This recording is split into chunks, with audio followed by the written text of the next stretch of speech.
যারা তিতা খেতে ভালোবাসো না তারা এইভাবে উচ্ছে মশলা ট্রাই করতে পারো। গরম গরম ভাতের সাথে এই উচ্ছে মশলা খেতে কারি না তখন ভালো লাগবে। তো এইভাবে আমি উচ্ছেগুলো ভালোভাবে ধুয়ে নিলাম। এরপর সাইজ করে ছোট ছোট করে আমি এখানে সরু সরু করে আমি কেটে নেবো।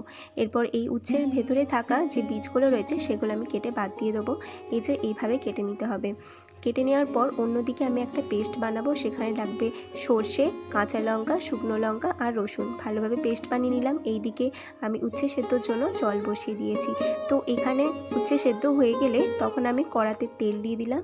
এরপর দিলাম শুকনো লঙ্কা, কালো জিরে আর ওই যে পেস্টটা বানিয়েছিলাম সেই পেস্টটা আমি এখানে দিয়ে দিলাম। এরপর সামান্য পরিমাণে হলুদ গুঁড়ো আর পরিমাণ মতো লবণ দিয়ে দেওয়ার পর সেদ্ধ করে রাখা উচ্ছেটা আমি এর মধ্যে দিয়ে দিলাম। এবার ভালোভাবে মশলা মাখিয়ে নেওয়ার পর আমি এখানে ঢাকা দিয়ে রেখে দিলাম। ঢাকা দিয়ে খুলতেই আমাদের রেডি উচ্ছে মশলা। তোমরা এভাবে বাড়িতে ট্রাই করতে পারো। তো দেখা হচ্ছে আবার অন্য কোনো ভিডিওতে।